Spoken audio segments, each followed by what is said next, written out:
So, yeah. Okay, so welcome.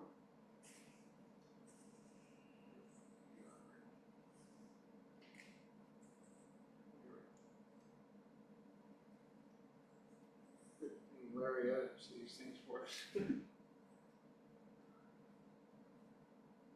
So welcome to Atlanta Sota's Institute. This is the advanced workshop Thursday evening.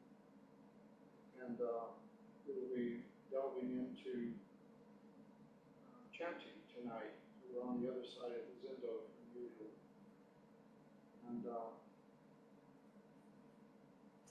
I was saying, if you come to the retreat, you begin to hear the voices begin to blend with more and more chanting. If you go to a monastery in Japan, you may be doing a full service 3 or 4 times a day. Not simply that they don't have much to do, it's part of the monastic experience. So I think people have legitimate questions about it. We'll have, as usual, we have the first period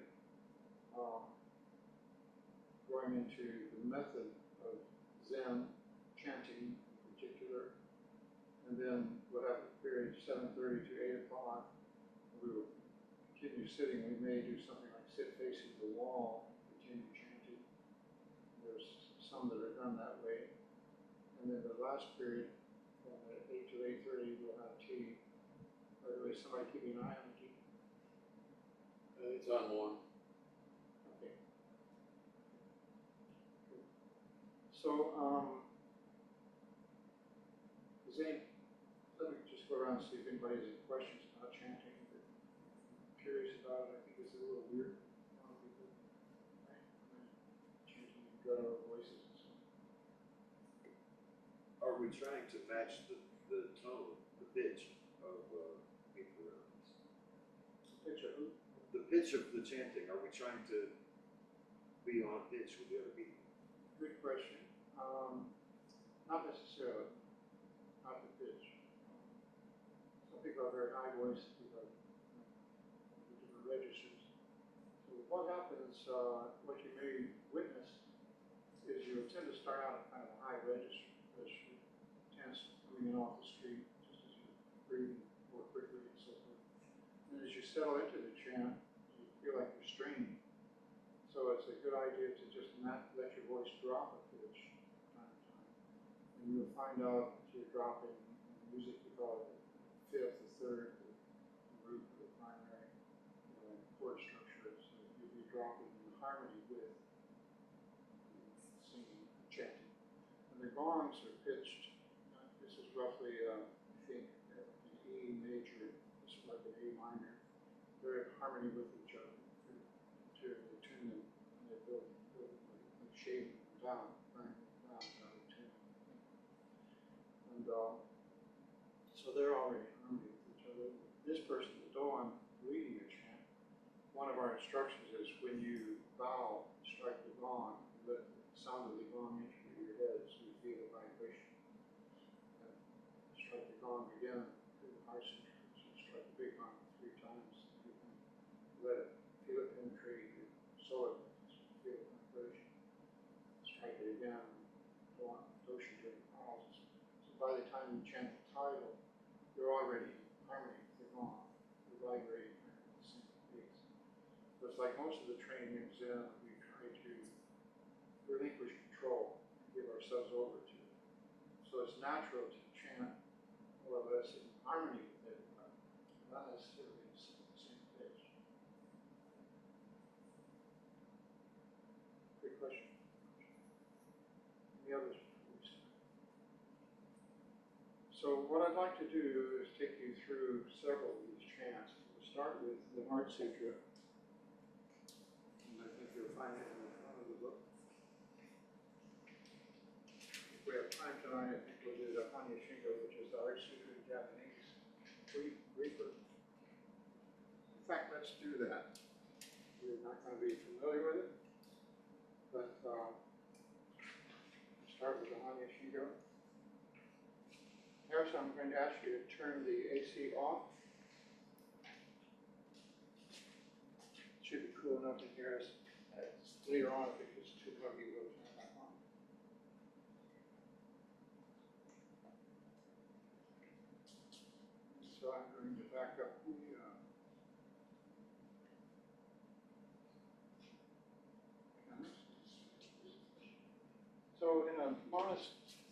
monastic setting, even in residential settings, people have been trained in monasteries. When it comes time to do the chanting, we stand in rows. But in many places, you kneel. You're in a seiza posture. And there's a bunch of getting up and down and bowing and kneeling and so forth. And for me, at my age, when I was in Austin in 2007, it was a little bit demanding. So you want to be flexible if and when you go join another place doing chanting, you just kind of try to figure out how they're doing it. Do the best you can, do it the way they do it. We stand because if we all tried to move the cushions around and kneel and so forth, it would create quite a bit of confusion here in this environment. So the Heart Sutra service, we're only going to do the Heart Sutra. We're not doing the lead-in verses and the closing verse. We'll end with just the Heart Sutra, and you'll know when that comes about. So let me give you the pronunciation. And the main confusion you might have, or the main confusion you will have, if you go join the Japanese community or people, Westerners who chant in Japanese, which a lot of them do. Pronunciation. Well, essentially, Japanese is sort of Latinate. It has a lot of vowels ending the words, and the vowels are pronounced very consistently. So the title is Maka Hanya Haramita Shingyo. So A is flat, the A is flat, Maka Hanya Hara Mita. Mita is not quite a sharp E and not long E, and Mita is more Mita. Shingyo. And Kanji Zai, the diphthong AI sounds like a long I.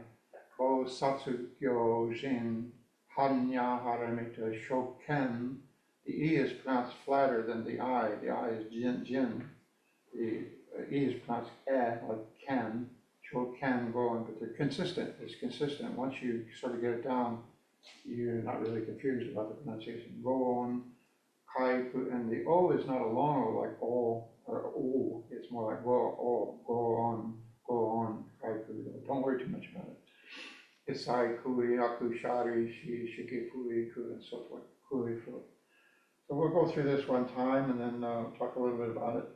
The way we do the English is based on the Japanese. And what you'll find is the Japanese is very monosyllabic. There's like, sort of one kanji or one thing that has one syllable pronunciation, and it means what a 3 or 4 syllable word would mean in English. So when we chant in English, we kind of force the English into the same format as the original Sino-Japanese.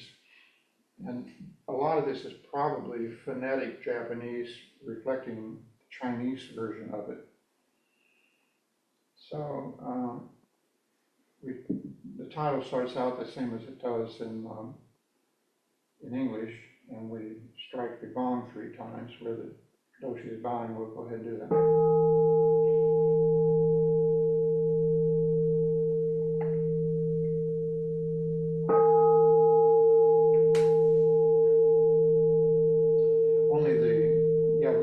Only the doshi would be bowing at this point. And there's a stop.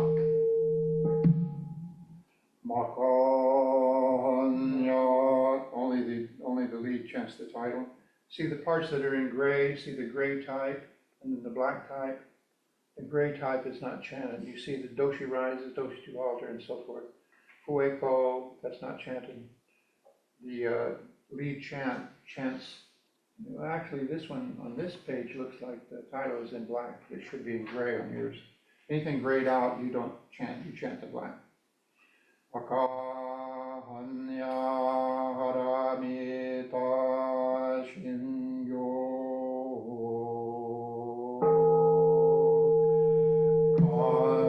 kanji zai wo satsugyo jin hanya haramita jishoken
And you might find that happening with you too.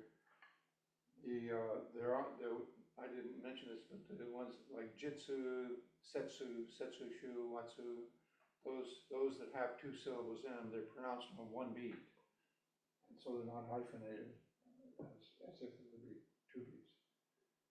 So that's kind of what it feels like, and it sounds like, but if you go to Japan, they do it at a very rapid clip because they're chanting this every day. And you kind of have to try to catch up with them. Also, Okoroshi taught us to go very slow in the beginning, like starting out, because people are trying to catch up and they're unfamiliar with the language. So he said this is like a big circle, big circle. Oh, satsu, yo. Gradually the circle gets smaller and smaller, so the beat is faster and faster. Now, the reason you have so much, this is called a mokuyo, which means fish drum. It's got two dragon heads carved into it. If you ever look at it, it's a beautiful piece of work. These dragons are finding water. This ball represents water. So a dragon is the symbol of thirst, craving, etc. And when they find water, their thirst is quenched. And so that's what all of this kind of symbolism is showing here.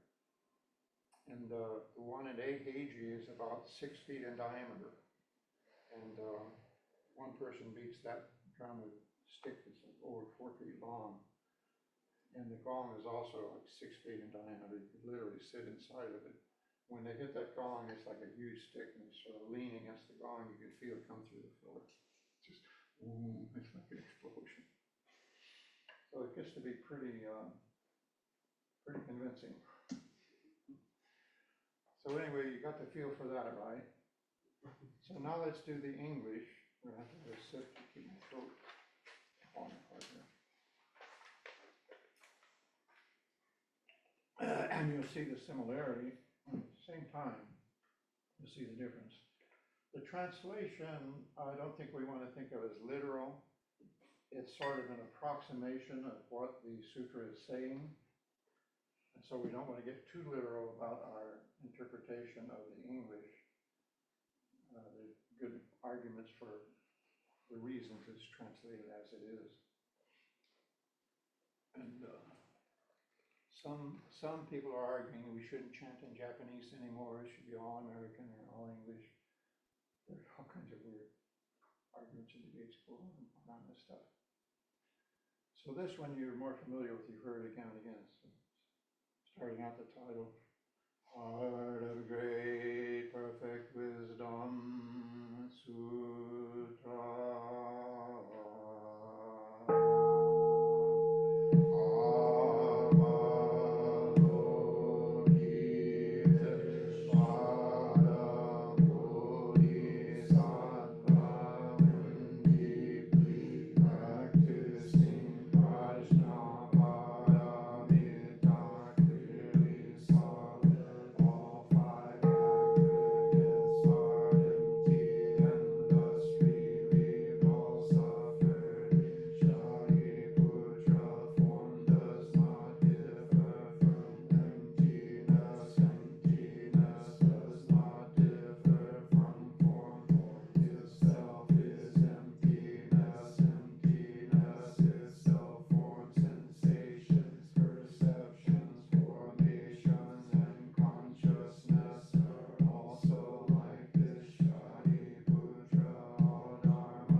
They're called dharani or mantra. Dharani, I think, is the more technical term. Dharani is considered to be like a spell. It has its, the sound itself has the ability to transport one to the other shore, that kind of idea, like a vessel carrying you. And these are ancient terms coming from the Pali that Buddha spoke, and coming from Sanskrit, which is very similar to Pali. And so they're given a certain respect by not translating them, chanting them in the original phonetic version. So this would be Japanese phonetic for the Chinese. The Chinese would be phonetic for Pali or Sanskrit, probably Sanskrit. In Sanskrit, Pali are very similar. Pali is only extant in a couple of villages in India now, but that was said to be the village dialect or language that Buddha actually spoke. So another thing about this, Matsuoka Roshi said, we start out slow like that and we gradually pick up steam as we're going. So it has a kind of vitality to it. You don't want to drag, you don't want to start slowing down because then it sort of lets the air out of everybody. But you don't want to rush, you don't want to get going too quick because it's like a herd of horses, they all run away. Sensei said it's like riding a good horse and you're trying to hold the horse back. The horse is trying to run faster and faster and you're holding him back. So it's a very weird thing compared to Western music.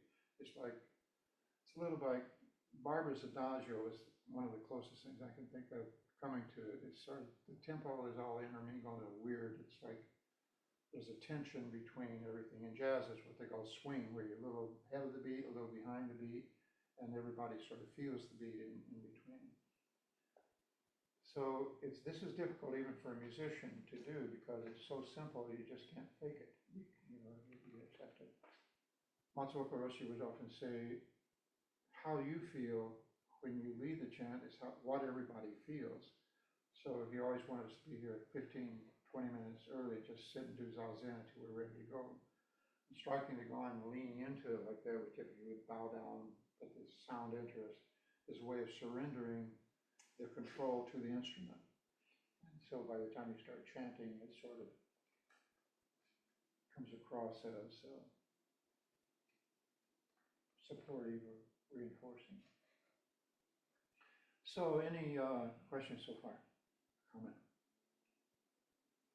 Okay, what's the next one in the book? I'm just leaping to the next one. I guess it would be Monday. It would be Sandokai, I think, right? It's Sunday, yeah. We're going to skip that one. There's one on Sunday, which is very, let me see what time we have. 8 o'clock, I think you said. A little concern running over tonight, so we will, for now, we will skip the Daishin Dharani, the Great Compassion Dharani. Again, this is not usually chanted in English, it's chanted in the original phonetic sounds. And it's very hard to follow because it's extremely repetitive. There's a great story about an old Zen master who was chanting the Heart Sutra. They were all chanting the Heart Sutra. And there's a kokyo. Kokyo is the leads the chant and establishes the cadence and comes out very loud. For instance, like things like neither or neither, right? Which you're going to say. So the kokyo chants neither or neither, whichever is the way the custom do it.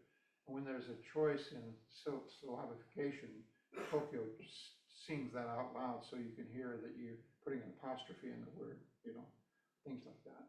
So this guy is chanting, and he keeps, in the Heart Sutra in Japanese, you may not have recognized it, but there's a loop. There's a place where it goes through a very similar line. And he kept mistaking where they were, and he kept going back again. He did this about 3 times, and finally he realized what was happening. He just came to a stop. Everybody's looking at each other saying, we're now on the 4th round of this, So don't worry about screwing up. Even the great ones screw up. So let's just go through the book. I'm going to do Monday as Sandokai. Is that right? Yes. Okay, now those of you who've been at the morning sit are more familiar with these. But I want you to shift from This is done the same way. It's a much shorter piece, obviously, and the gongs are struck in the middle here somewhere, and the beginning to the end. This is the way I was trained. I'm not really sure this is the way they do it in Japan. I was there for some time and participated, but it was very difficult to sort it all out. It was all in Japanese and so forth. But this is the way I was trained. I as a graphic designer, I put all of these lead sheets together. Most places you go, they have kind of a dog's breakfast of Xeroxes and copies and stuff all stuck in together and very repetitive. This book would be about 4 inches thick in most end centers because they would repeat many, many things throughout the thing. So they don't have to turn pages and go back and forth. So Sandokai means the harmony of difference and equality, or sameness and difference. And I want you to start trying to listen a little bit to the content. You know, what is he saying? It's unfair to ask you to do that because it really takes repetition. It's like, as I said before, reading a good book for the second time, something will pop out, sort of hit you in the head that you didn't catch the first time you read Ulysses or whatever it might be. So repetition is key here. And those of you participating in morning meditation, I hope you're beginning to see that every time we chant this on Monday, it's sinking in a little differently or a little more. It's starting to become more familiar. And same for the others. Some of them are very long. This one's a very brief one. This was around 700 in China. The Xing Xing Ming, which if we have time we could do tonight, is very long, it's like 3 pages long. It was around 600. That was the first major piece of liturgy that we have from China. Xing Xing Ming means trust in mind. This is the second one, 100 years later, Sandokai, harmony of difference and equality. And the third major piece we have from China, coincidentally, comes 100 years later, which is Tozan's, Dongshan's Precious Mirror Samadhi, Hokyo Zanmai, and it's about 2 pages long. So it's kind of curious that these two, this guy had to have been familiar with Xing Xing Ming, but the guy who wrote Xing Xing Ming was not familiar with this because he was 100 years earlier. And in a way, they're kind of saying the same thing in different ways. Once you start memorizing them, you start hearing the commonalities between them, you start seeing that. Your brain does that for you. You don't really have to do that. So we'll do Sandokai. Now, instead of doing 3 gongs at the beginning of these are called Shastra, means commentary. The Heart Sutra is sutra, which means the truth, the thread. It actually has a connotation of the thread running through. So only Buddha's teaching and Huineng's teachings are considered sutra. Huineng was self-enlightened. He didn't have a teacher. He was like Buddha. Huineng was 6th patriarch in China. So this is considered a shastra, a commentary. So we don't strike the 3 gongs to lead into this. We chant the title and strike 1 gong at the end. And that's the way most of them are done, because they're shastra, they're commentary. Sandokai.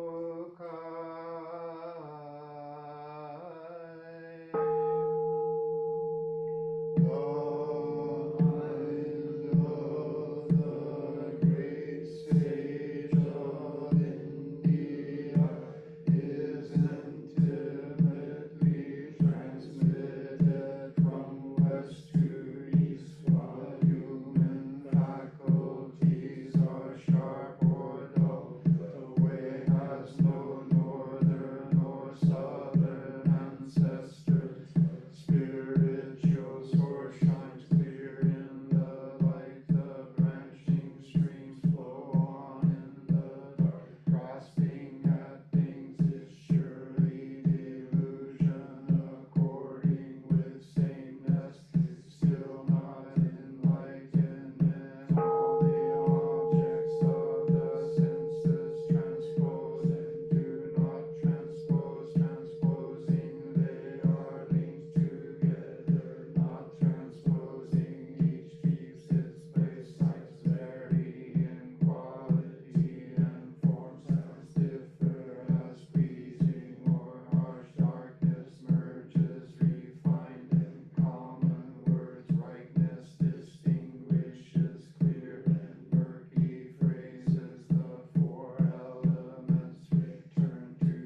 anybody notice that time around? Just anybody, you don't have to raise your hand to turn it like that. I'm Spit it out. wondering about, my question about is breathing. Breathing. As you chant. Yep. Do Good. you, Good. do you skip if you need to breathe, skip a syllable, or try to You breathe really quickly? can't, nobody can chant these alone. No individual can chant these. You have to take a breath sooner or later. Now, if you're a singer and you have breath control and you know how to do it, you can phrase them in such a way that you don't have to miss any syllables. But because of the tempo, because of the way it's driven like that, it takes the whole room to actually chant without missing any of the words. So that's a unique thing that you're asking about and pointing out. And I think that's part of what makes it work, because I can't do this by myself. I have to have the group doing it with me. And I do chant, I chant when I'm driving on the expressway and situations like that. But I set these to music, and so I go through them musically, and I memorize them. In doing that, you memorize them. So that's a very good question, because, yeah, you have to take a breath. Everybody has to take a breath, and you necessarily miss a syllable. You have to. So what I end up doing is taking a breath on the is's, the thes, the articles, the connecting tissue. So you might do, because I'm trying to lead as well, I'm trying to be the kokyo, so people don't get off tempo. According with principle, like arrow points meeting, hearing, words understand the meaning, do not establish standards, your own, so you can skip the, you can take a breath on those less important ones that you don't lose the sense of what the sound, what the saying is saying, but taking a breath on the, or taking a breath on of, or taking a breath on conjunctions, and so forth. That makes sense? Yep. Yeah, but everybody takes, everybody takes it on the then, nobody sings that. It happens. We'll conspire together. The more people you have, the less likely that is. Anything else? That's one of the things I meant to point out, so you're reading my mind. The gongs in the middle, they're non-bowing, or? No, you don't bow. The doshi is bowing, coming to offer incense again and going back. And I think it's a little much on some of these very short ones. So like when we do zazen shin, it's so brief, I don't even come back to the altar and go back. But the long ones, I think the reason they did that is they had charcoal-based incense, or they had something burning, and they would come and put in chip incense on, and would go back. And then by the time you got to that part of the chant, the incense had burned out, right? And so they come back again. And they lived in very drafty monasteries, didn't have insulation like our buildings have.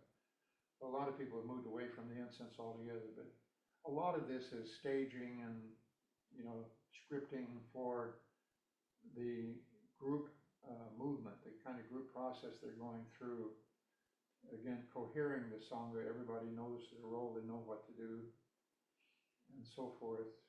So it has, I think it has a lot of reasons for being in the monastic setting. In our setting, it's a little more questionable. So what sutras do you think, if one wants to learn one or two by heart, is it the Heart Sutra? And Most people try to memorize that one first because it's just done so frequently. And, but, I have sort of my favorites, and they tend to be the longer ones, but Sandokai is a good one to memorize, because what he's seeing, again, all the objects of the senses, sometimes the translation says all the objects of the senses interact and do not interact, instead of transpose. From a musical perspective, when you transpose, you change key. So it's not quite exactly the same as interact. I think what they're talking about here is the synesthetic Venn diagram nature of the senses all overlapping. So synesthete, like Vasily Kandinsky, when he heard a sound, he would see a color. When he saw a color, he would hear a sound. He was an artist in the Bauhaus tradition out of Weimar, Germany. He was a true synesthete, and it's considered a disorder if it's extreme. But for all of us, it's pretty clear that the senses all overlap. So that's what they're getting at here. That's what he's getting at. We're not going to go into content deeply tonight, but again, the podcast goes into the content of these, trying to help you understand what they're pointing out. So I would memorize Sandokai. That would be a good one. And we'll do Zazen Shen later. Did you notice anything else? One thing is, how is your sitting going? We're doing this. We've been sitting for half an hour. Because I haven't been thinking about it as much. Yeah. It shows you the pain is in your mind, the resistance is in your mind. It's the same when you're eating. If you're on a retreat at Sanshinji, which is Okumura's place, you start at 5 in the morning, you sit for 50-minute periods, 10 minutes walking, until breakfast, and you still sit at breakfast, bring in the tables, and you set up tables, you're still sitting Zazen. You sit Zazen at lunch, you sit Zazen for dinner, supper. So by the end of the day, you've been sitting there 17 hours. And when you're eating, it doesn't bother you. If you're chanting, it doesn't bother you. So let's take a little break and stand up, stretch. We're past the half-hour mark. And this time, I think, I'll give you the option of sitting facing the wall and chanting, or just stay where you are. Typically, a little bit of chanting is done facing the wall, not much, but a little bit. And we'll do Hokyo Zammai. Where is this Sanji on? Say it again? The one that you recommended, except The Zazen Shin, that would be in, toward the back on Friday. It's on Friday. Okay. So the longest one we do here is the longest one is actually Jiju Zammai, which is a wonderful chant. And we have time to do it tonight. The Hokyo Zammai is the second longest. Yeah, so just make yourself comfortable. If you want to stand and chant, that's fine too. You know, the doshi is typically standing, bowing and coming forward, and so forth. So here we go, Hokyo Zammai. Again, formatting is the same, where you chant the title and strike one gong, and we go right into it. If you registered any of the content of Sandokai, you begin to hear similar content here, expressed slightly differently.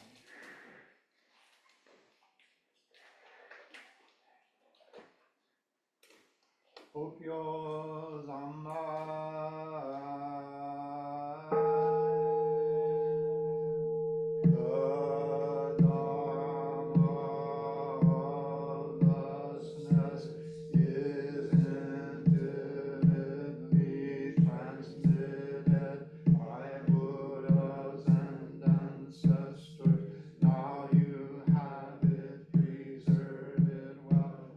Silver bowl filled with snow.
content-wise, I would call your attention to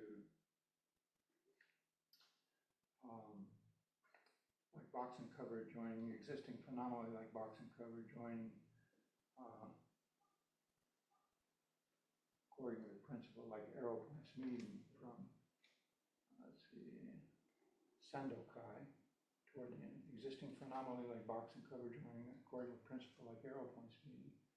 And his mention here, when arrows meet head on, how could it be a matter of skill? So this is contents, and we'll just indulge a little bit here. Box and cover joining is conventional world. We know how to make a box and cover that joins it and so forth. But when it comes to arrow points meeting, it's almost impossible, nearly impossible, for two arrows to meet head on. So that's according with principle. But we get the reality, we get the dualistic reality. To get it and the non-dual reality at the same time is like two arrow points meeting, nearly impossible. So they're pointing at the same things, they're using slightly different phraseology and words, which is interesting. Okay, any comments there, anything anybody heard? I felt. So pretty long.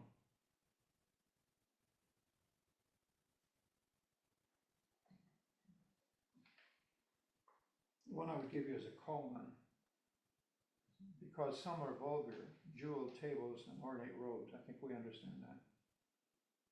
Because others are wide-eyed, cats and white oxen. That's a quote I want you to take with you. What is wide-eyed about cats and white oxen? So that was, what day was that? That was Tuesday, right? Okay, so Wednesday is kind of interesting. It's now, as far as I know, we're in Japan because it's Kannon. And Kannon is equivalent to Avalokiteshvara, Kuan Yin in China. Kannon is Kanzian, Kanjizai, the Bodhisattva compassion who hears and sees the suffering of the world represented by these statues with all the heads and eyes and ears and so forth, and implements, carrying implements to come and help everyone. So Kannon would be phonetic for Kuan Yin. Kuan Yin would be phonetic some way for Avalokiteshvara. So this one is a little different. We're the only ones who do both the English and the Japanese, or Sino-Japanese again. Most people just chant the Sino-Japanese. I came up with this approach to it because it's typically chanted 7 times. So we do the English, Japanese, Japanese, that's 4 times. And on the 5th one, the gong is struck again, and at the end of the 5th one, the gong is struck again. So that's on English, and then it will be Japanese 1 more time, and then English at the end, and English, the small bell is struck at the end. And this one comes to an abrupt end at the end, and it gradually picks up speed all the way through. And so it's again a dharani. It's done differently than the others. And by the way, the doshi doesn't do any bowing on these dharanis. Don't ask me why. Are we ready to go again? We probably should have served tea by now, right? Is your throat, everybody's throat holding up okay? Just chant softly. Chant softly. Facing the wall is fine if you could read. If you have enough light.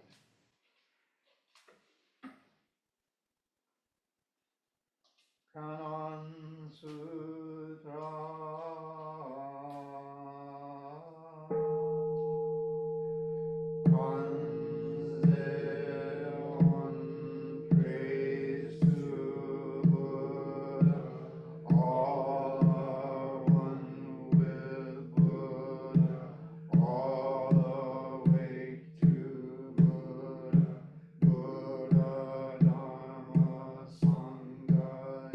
Eternal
I think it's appropriate that that's on Wednesday, it's hump day, and that helps us get over hump day.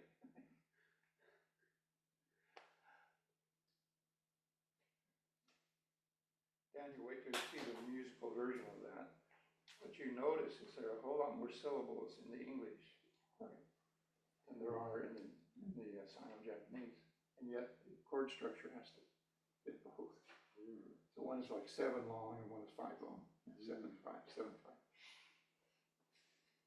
That's churches. Okay, what's next? We have Thursday.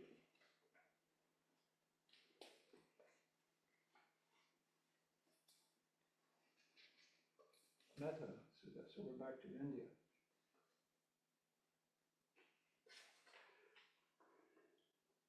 Do we want to discuss anymore or just go right into this? Let's do it. What are you waiting for?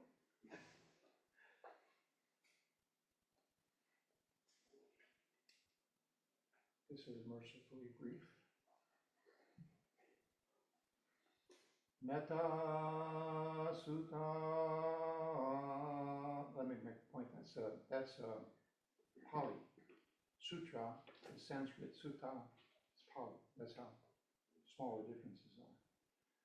This is a loving kindness sutra. Metta Sutta.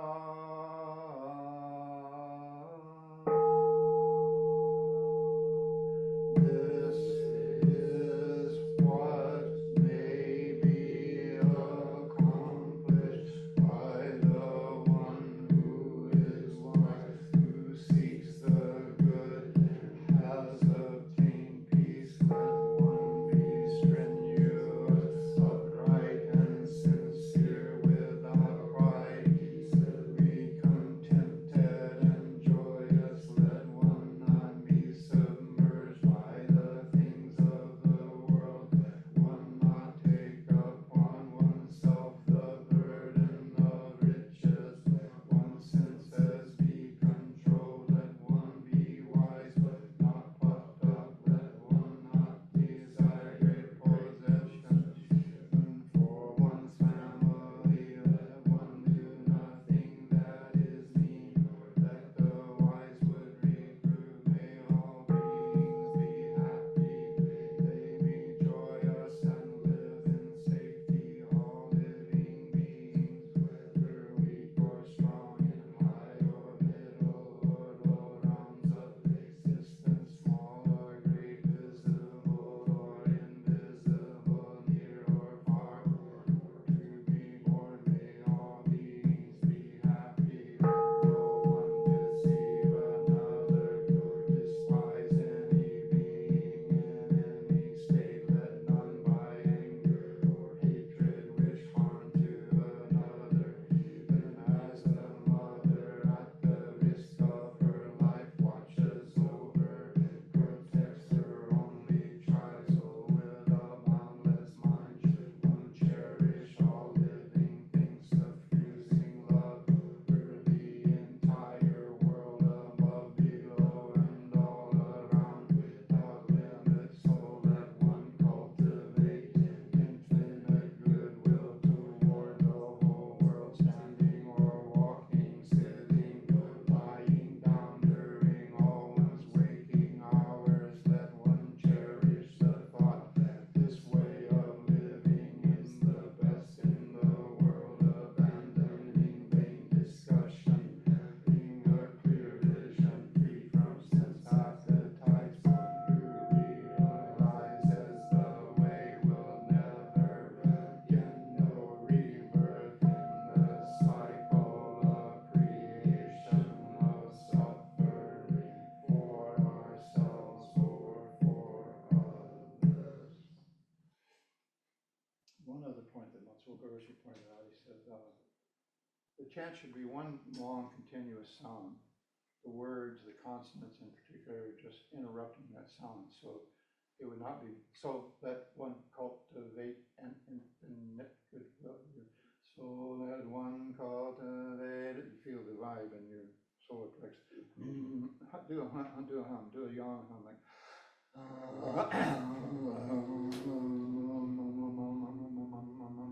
That's the feeling you want.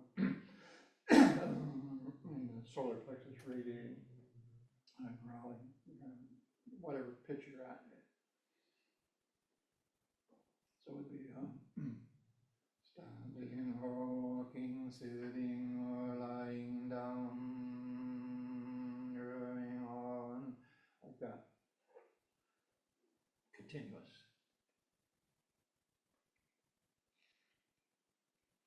Thursday, Friday. This is the one which says the Zazen Shin, very brief. We do Ehe Koso Kozugon. First is like middle wing. It means Dogen's vow.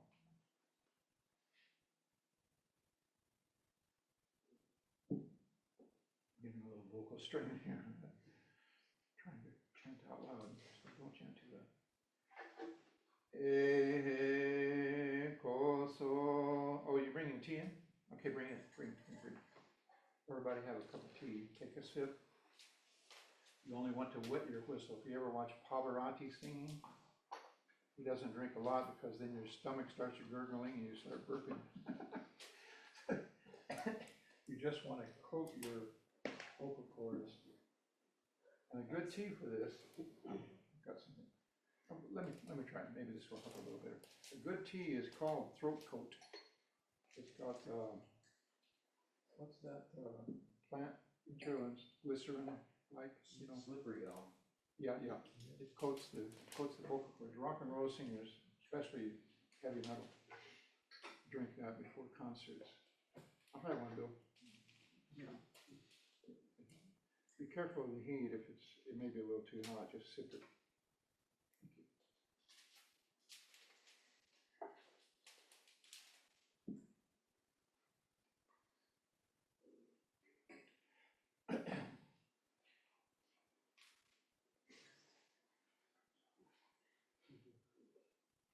So comments or questions? I know this is a dose, it's meant to be a dose.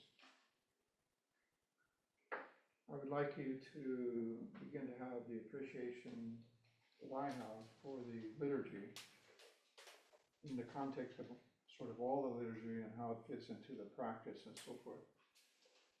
Which I think you can only get by exposure. And so I thought of this a long time ago. I've never done this. This is the first time we've actually done this particular event where we just chant, period, chant a whole event. And we could take a whole retreat and chant day after day after day after day. That might be what we're doing.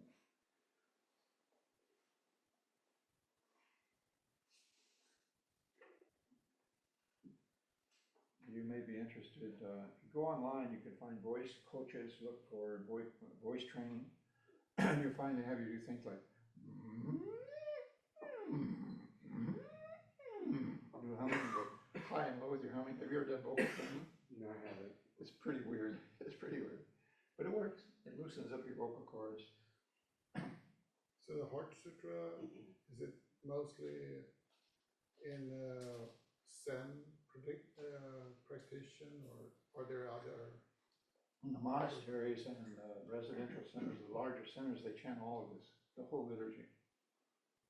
But the Heart Sutra is chanted in every Zen center, every temple. Well, I can't say every one, but the Heart Sutra is the condensation of all of Buddha's teaching into kind of a Reader's Digest, highly condensed version.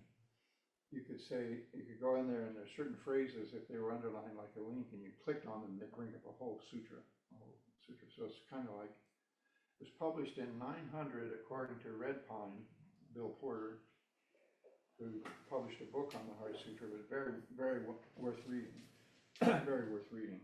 And he's done a lot of translation, a lot of publishing. And he said it was published around 900, which would be 100 years after Hokyozanmai, 100. That version of it was published in China as a condensed version.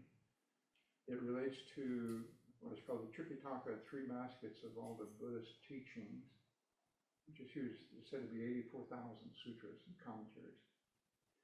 And that's probably a magical number, but there's a lot. And so at that time, Zen training had gone off the rails and into the ditch again on the side of erudition, scholarship, all that kind of thing. So whoever could quote the most sutras was the most enlightened. Kind of. It's done that before. Huineng back in early China, he burned the sutras publicly. He took the sutras out and burned them in public display. We would say those would be worth millions today, the things he burned. So he was showing that this, yeah, these are pointing at it, but these aren't it. This happens from time to time, scholar, practitioner, right? So the condensed version that we chant was published for that reason, to say, wait a minute, listen to what Buddha is saying. He's saying even his teachings are subject to imperfection, impermanence, insubstantiality, even the teachings. It's a little bit like physics saying, do the laws of physics actually evolve? Maybe the physics that we have today wouldn't count in the future. It's a little like that, it's that basic factoid. The laws are the same. Yeah, but it's chanted everywhere because it basically summarizes all of the Tripitaka. Very condensed, highly condensed, relatively short version. I read, maybe it was like, I heard that the Heart Sutra, it was like at the monastery, they had to, whenever they were striking a bell, they would have to stop whatever they did and then do the Heart Sutra. Yeah. Like, even if they were cooking in the kitchen, and then there were people that would get really angry at the Heart Sutra. Well, monasteries, But they kind of liked it afterwards anyway, because once you get used to it, monasteries were kind of finishing schools for young boys, young people, and so forth. The unsui, UNSUI, means un means cloud, sui means water, clouds and water. The young monks would go there for training, kind of like finishing school. Parents probably were happy to see them spend some time in the monastery. So they had to exert a lot of discipline. If you're living together and there's hundreds of you there, somebody's got to feed everybody, right? Everybody's got to clean up. And we have not major problems like that. We have problems here with, just in this little community. Imagine what it's like if you have monastery. The monastery, ASZC, consists of something like 8 or 10 buildings on the side of a mountain. It's arrayed like a person sitting in meditation. Down at the gate, it's like the feet. There's a temple building at the top, it's the head, and then everything comes down with covered walkways. It's like a person sitting on a mountain. So there's hundreds and hundreds of people living there. So they had to be very, structured how they go about it. So this is a good one. You'll like this, I think. It's also a very strange musical form. As it turns out.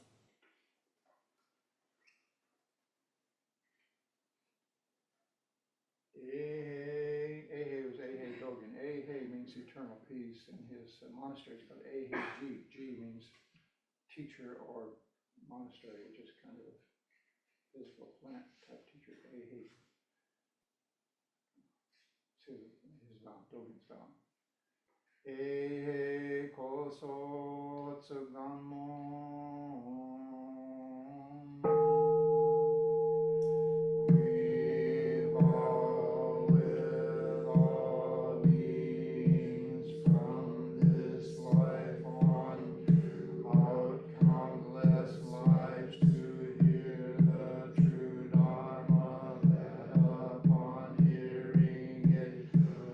Will arise in us, nor will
simple code of true practice. That was a translator's choice. You have to kind of wonder what the original word was. There's another thing about tempo I want to share with you here. There's a kind of, this is, this is the cadence, or this is setting the tempo. But there's a kind of a wave going through it like this as well. If you do the rocking motion that we do when we sit down. For example, about halfway through here, Buddhas and the ancestors come over as we in the future shall be Buddhas and ancestors, revering Buddhas and ancestors. You can kind of feel it. It's like the iambic pentameter of the English against the tempo. So that's Friday. Saturday is the long one. How much time do we have left? I'm fine. Let's do Saturday because it's just a wonderful content. Very long. My arm is getting a little tired. There was a point where I had to support this arm with the other arm. Developed muscle strength. It's Jiju Zamai. This is Dan, you'd appreciate this. The musicians in the room. This one, set to music, is kind of like a mariachi south of the border kind of tempo. It's kind of weird.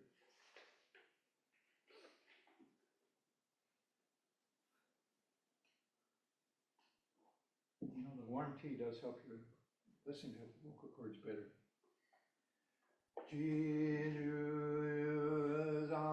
Let me tell you, self-fulfilling samadhi. Zamai is Laurel Studstill's Dharma name. He's our facility director, some of you met him. Jiju means self-fulfilling. We can talk about what we think that means, what he means by self-fulfilling samadhi. Jiju Zamai.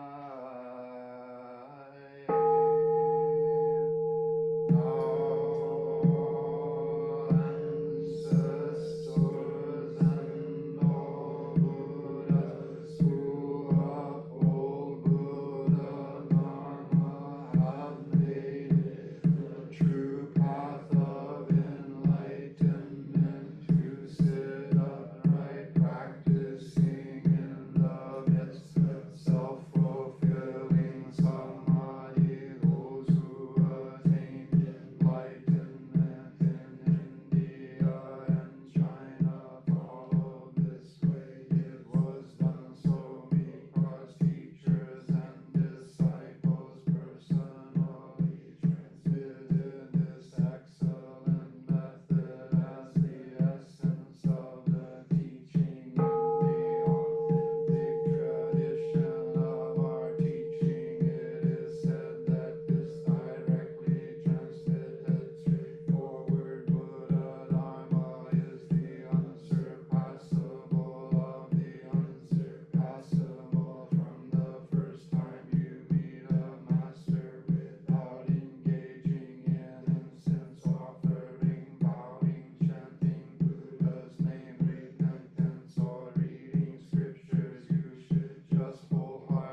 Dogen, thank you, Dogen. Get it out of my heart. Okay, we didn't do Zazen Shin, so let's do that last. And then we'll have a little time to chat. So go back to Friday, and this is the other one that I recommend memorizing. I want to tell you a little bit about the form before we do it. There's a Zazen Shin in China that Dogen based this on. That was typical for him. He sort of paraphrased what he picked up in China. He was very literate and very well read and very quick at writing, apparently. He wrote down 300 koans the night before he came back. The Zazen Shin means something like a lancet or acupuncture needle for Zazen. There's something very sharp and penetrating, going right to the point, in other words. And you'll notice that what he does, the first 4 lines, the second 4 lines pick up the last 2 of the first. And in the third stanza, the first 2 lines pick up the last 2 of the second. So it's kind of like and this is probably Chinese poetry form. It's kind of like unfolding a flower or a blossom or something. We say, we unfold the meaning of the Tathagata's its truth, kind of like a blossom, a flower blossom, as an analogy. So this is mercifully brief as well. We'll do it rather slowly, so you can hear a little bit more of the content in it. Zazen Shin.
You can actually find the Chinese version and compare where he made changes. So any comment about that so far? Anything that came up? So let's stop there. It's 8:20, so we have a few more minutes for Q&A. I like to end at 8:30. I mean, I'll stay as long as anybody wants, or within reason. I can stay all night. So by now, you should have started feeling some strain in your voice, right? Yes. And it's very much like strain and stress and distress in Zazen. Some of the teachings indicate that we're causing it unwittingly, or we're unnecessarily resisting. So I think chanting is close to singing, and see somebody like Pavarotti stand up there and like, you know, rattle the rafters with his voice and seemingly effortless. So I think there's something about the chanting and what you go through and what your vocal cords are going through. There's partly you're resisting. This is one of the theories in Zen, I think, that our pain in the knees, pain in the legs, pain in the back is mainly our resistance. And if we can learn to stop resisting, we will overcome the pain. So you can see that as an analogy for everyday life, pain in relationships, right? Bad boss, pain, your failures and so forth that you have in life. Begins on the cushion, begins with resisting sitting here, resisting the zazen, monkey mind. I don't want to be doing this, that kind of thing. Chanting is different in that it is so, like what we did tonight was, it's a lot, it's a big dose, right? We went through a lot of different chants and we're captured by the language, by the words, so it's distracting. It's like counting your breath. You're captured by the counting. You're distracted by the counting. So you know you can do it. You can stick with it a long time. Like in athletics, you're coached to kind of train your mind. Right? Most errors in sports are called mental errors. So I think that's what we're doing here. I think the chanting, training and chanting, Matsuoka Roshi said, chant with your ears, not with your mouth. So if you, when we're chanting on Sunday mornings, chanting on morning sit, try this once in a while. You have the book, right? Try not looking at the book, or try closing your eyes and listening. See if you can chant along without reading. In the early days, that's the only way you could do this. It wasn't written down. You had to join hundreds of monks, and they're all chanting, and they didn't have anything for you to refer to. So if you try that when we're at live chanting on Sunday mornings, just every once in a while close your eyes and see if you've already memorized it. You may have. The Heart Sutra took me forever to memorize the Hani Shingo, because it's just a nonsense string of syllables. What I did is I learned Japanese. Since I had this, I have a collection of like 25 different versions of the Heart Sutra file. And the ones he used in Chicago had 3 levels. It had the calligraphy, then it had the syllabic pronunciation of those, and then it had the English. And you really couldn't chant the syllabic pronunciation. It was just, I mean, the English was all chopped up and everything. So verbs at the end or at the beginning and so forth. So you kind of string it out and harmonize it to be able to chant in English. So I had to actually learn what Maka Hanya Haramita Shingo, Anji Zai Bosatsu Gyojin, Hanya Haramita Gisho Kengo, and I had to learn what all those phrases were actually saying. Like, what Watsu means, also means in English. So once I did that, I could chant all the way through, but I was thinking in English, chanting in Japanese. And after a while, that fell away, and it was as if there was an inner voice doing the chanting. I wasn't even doing it; I could just hear it coming out. So there's like phases that you go through in any kind of intensive repeat process like that, like studying music or practicing. There's a point at which it becomes real music. It's not very musical in the beginning. It's through the sheer repetition that you transcend all of those inhibitions and limitations. I think that's the key to Zen training, repetition, sheer repetition. Okay, I'll shut up. For a while, so. Anyway. Dean, this was your first exposure to tonight, so give us your first impression. What I notice is it's hard to sit still. I'm a very musical person, and it's hard not to want to rock to the beat, as it were. And I did notice after a while, it felt like that chanting was sort of echoing inside my just upper body. How many did we do? We did 8 chants tonight, right?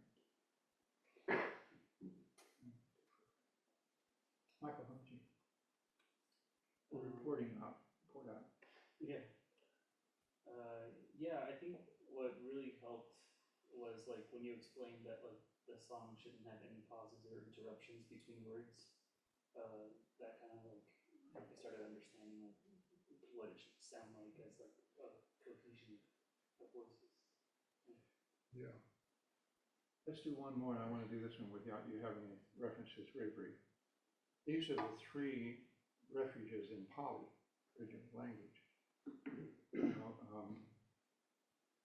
We do the three refuges. We say, I take refuge in Buddha, take refuge in Dharma, refuge in Sangha, right?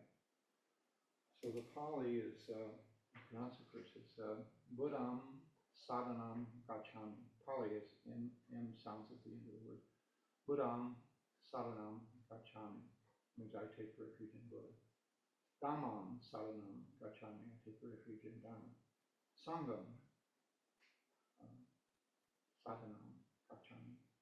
Each of those means I take refuge in Buddha, I take refuge in, or in Buddha, to Buddha I come for refuge. This is maybe a more coherent English translation of that.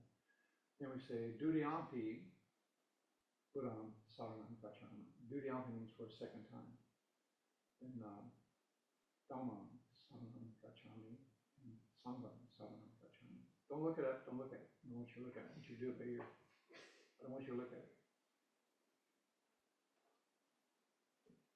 Throw the book away. Trust me on that. Then Tadhyampi is for a third time. We do three again. It's very melodic. I'm going to go through it more than once. Buddham, usually we're standing, Buddham, Buddham, wait a minute. Take a sip of tea. We've been chanting for an hour and a half. I've been chanting out loud. A little bit of a strain. You don't do vocals, right? Musicians. I do. Anybody else here? You do? Well, I also do kirtan, so. Kirtan. By the way, the 31st, which is the last day of the month, Doug Johnson will be leading a yoga program at 1 o'clock Saturday afternoon. And it's about a 45-minute program. He'll be our yoga teacher starting in June. And at the end of it, you will do kirtan music, which is devotion music. You can explain it. What is kirtan? It's singing mantras, yeah. It's a call and response type of chanting. So come to that January 31st, Saturday afternoon, 1 o'clock. We also have a outdoor cleaning party that morning, so if you want to come and help us. Nine to noon. And Ian, I'll ask you if we can serve a brunch that day, if you're willing to do so. On the 30th? 31st, Saturday. And then, so we could have a lunch at 1 o'clock, and then Doug can perform yoga. I don't know if you want to eat before yoga. I think so. So, something light? Okay, no lunch then. Okay. Okay, come from that. So, ready to go? Oh man, it's just a habit. You don't have to do it if you want to. Saranam gacchami, Dhammam saranam gacchami, Sangham saranam gacchami, Dudhyampi Buddham saranam gacchami, Dudhyampi Dhammam saranam gacchami, Dudhyampi Sangham saranam gacchami, Tadhyampi Buddham saranam gacchami, Tadhyampi Dhammam saranam gacchami, Tadhyampi Sangham saranam gacchami. So that's typically done at 9 o'clock at night in the retreat before we go to bed. It's the last thing that's done. And we did that at the Soto Zen Buddhist Association conference every year. They have a conference. They have a what they call a no talent show at the end of the conference. Different people do comic acts and music. So I introduced that. I said, let's do this. I was going to do something else. This was a calming influence. There was something kind of. A guy recited a poem which was like Ginsberg's Howl. It was this horrible poem that just went on. It was a great poem, but it was just like the problem, of existence. So after that, I said, I think we need to chant the three refuges and three treasures. So we did it in English as well. So this time it's to Buddha I turn for refuge, to Dharma I turn for refuge, to Sangha I turn for refuge. For a second time, Buddha I turn for refuge. But in doing it, we just asked them, the singers, a lot of singers and soda singer, other musicians, to just start improvising. And everybody keep the cadence going, and other people sing the second time for the first time, so we'll do that a little bit. Everybody just try to keep the verse going. To Buddha I turn for refuge, to Dharma I turn for refuge, to Sangha I turn for refuge. Keep going. For the second time, for a second time, for a second time. So I'm going to ask Harrison to do that. And for a third time, okay, just improvise. To Buddha I turn for refuge, to Dharma I turn for refuge, to Sangha I turn for refuge, to Buddha I turn for refuge, to Dharma I turn for refuge, to Sangha I turn for refuge, to Buddha I turn for refuge, to Dharma I turn for refuge, to Sangha I turn for refuge. So we went on like that for about a half an hour. And then we go back to, so let's go from the English back to the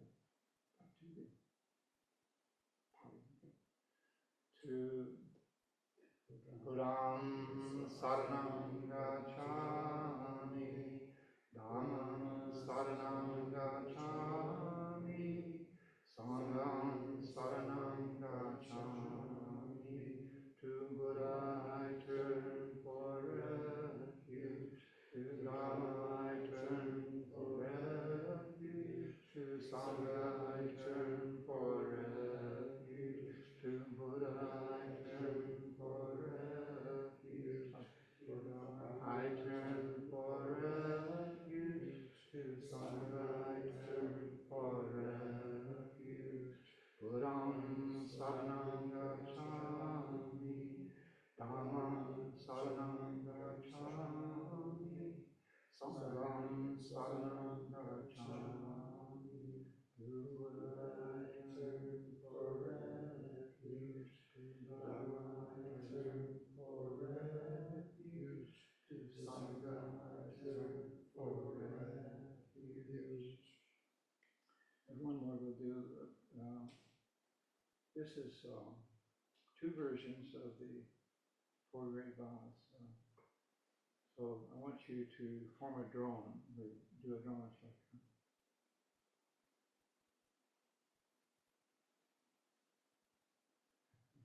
we did this in Austin. I said, like gnomes under the bridge, waiting for Billy to come back. So.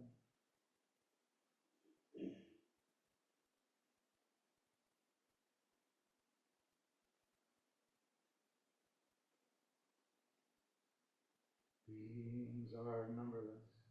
I vow to free them. You can leave them with all the number. Beings numberless. Vow to free them. Delusions inexhaustible. Vow to freedom. Dharma gates are boundless, I vow to enter them. Buddha way is unsurpassable, I vow to realize it. Beings are numberless, I vow to free them. Illusions are inexhaustible, I vow to end them. Dharma gates are boundless, I vow to enter them.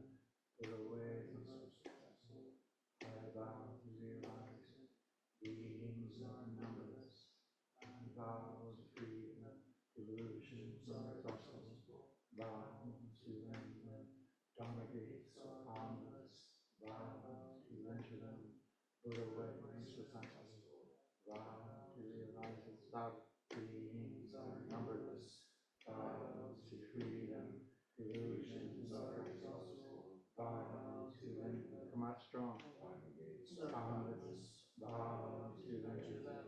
Buddha way unsurpassable, vow to realize its love. Beings are numberless, vow to free them. Illusions are inexhaustible, I vow to end them.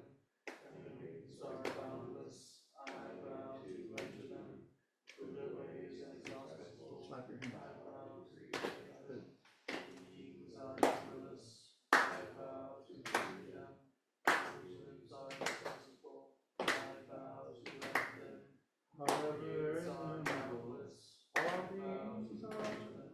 I vow to free them, I vow to realize it. However, inexhaustible, I vow to free them. I vow illusions are extinguish them. I vow to end them. However, inexhaustible, I vow to enter them.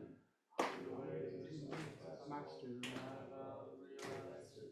However, are numberless, the great way to free them. Illusions are impossible, I vow to end them. Dharma gates are boundless. So that's putting one translation on top of another. And some of them you chant the Japanese under the English. So it could be pretty interesting musically. Enough for everybody, too much?